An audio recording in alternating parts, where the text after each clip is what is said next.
Duke Nukem Forever was announced in the late 90s as a follow-up to the late and great Duke Nukem 3D. After many years and dollars spent on the game, 3D Realms closed their doors. Gearbox Software purchased the Duke Nukem franchise and the nearly finished Duke Nukem Forever in 2010, determined to see it release. June 2011 is here, and so is Duke Nukem Forever. The story couldn't be any simpler. The aliens that you defeated in Duke Nukem 3D are back, and they want your women. You play as Duke, of course, and the premise is kicking alien ass. If there was more to the story than that, then it really wouldn't be Duke. The game starts off somewhat action-packed. Well, they're taking a piss in a Duke Dome bathroom. From there, you head right up to the field and fight a huge alien with a rocket launcher. Turns out you are just playing a video game inside a game.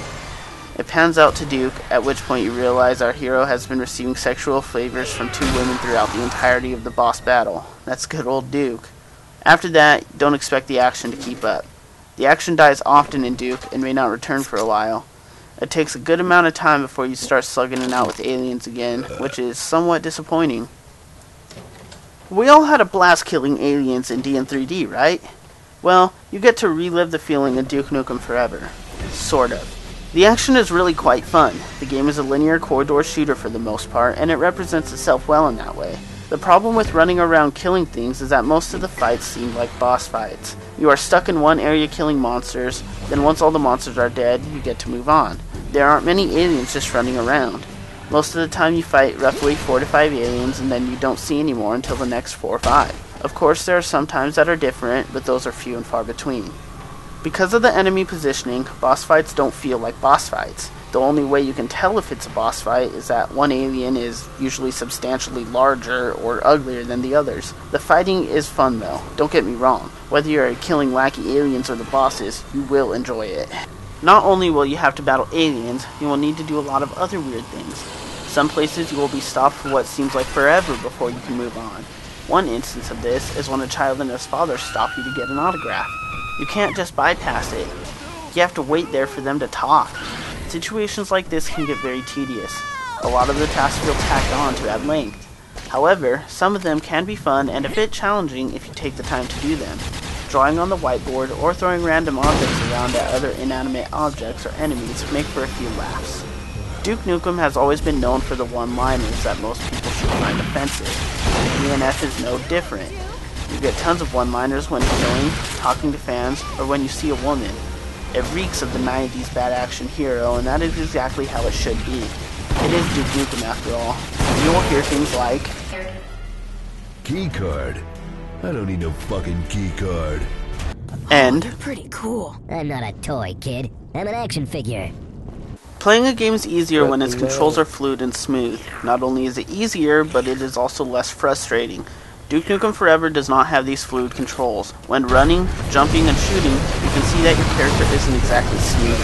It isn't terrible like lag, and shouldn't necessarily affect your ability, but it may frustrate you until you can get used to it. If you do remember Duke Nukem 3D, you will remember that he is a one-man army that can carry all the guns the game has to offer at once. Duke Nukem Forever has gotten rid of that system and replaced it with the modern-day shooter approach. Duke can now only carry 2 weapons at once. With the limited amount of ammo, it does force you to switch weapons out almost continuously, but it would have had more of a reunion feel to it if I could carry every weapon I found along the way. Multiplayer is supposed to be a competitive good time. While there are moments of fun to be had, it can get frustrating really fast. It seems the issues of the single player are magnified by the multiplayer. I found the controls to be worse in the multiplayer, with the sensitivity down and other settings like anti-aliasing and shadow effects turned off or lowered. It still felt impossible to hit my targets. The maps weren't bad but seemed large for the majority of the servers, each of which only had 4 people in them. I spent a lot of time running around just looking for the other people to fight. Yeah! Now we can cause some damage! You don't say cause some damage around Duke Nukem, man. You say we're gonna go bust some balls or tear shit up or something like that. Oh, right, let's rupture some spleens together! Why are you such a douche? Graphics aren't everything in a game. Some games rely too much on them and that ruins the gameplay. Others don't think graphics are at all important, and to a point they are right. In the modern day, graphics have a standard. Duke Nukem Forever does not meet any sort of standard on this front. The graphics make the game feel old. Now for some games this is acceptable, but Duke Nukem Forever should be held to a higher standard. Although it is not comparable to Crysis or Battlefield, for a AAA title, it should be easier on the eyes. Inside the buildings looks okay, but outside looks terrible. I have a feeling they were going for the 90s feel, but personally, I don't feel it. Duke Nukem Forever can't be compared to Crysis, Call of Duty, or Battlefield, and it would not do it justice to do so.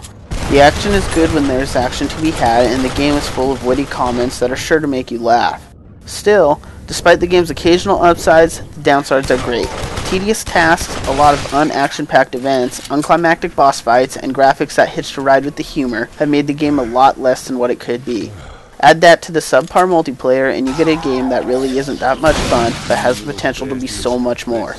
A length of 6 to 9 hours and laughs give this game enough for some entertaining moments at around $20. It is still worth some time playing once the price goes down. Thanks for watching an Intense Gaming TV review. Please like and subscribe as it really does help us out. Don't forget to visit us at intensegamingtv.com. Good to fucking see ya. I knew that retirement bullshit was just bullshit. Fuck that retirement shit. I just got back from helping my friend find his wife. Christ, what a fucking pussy. Graves wants me to help you jack these motherfuckers up, just like old fucking times. Can't wait to pound them in the cornhole. Hooah!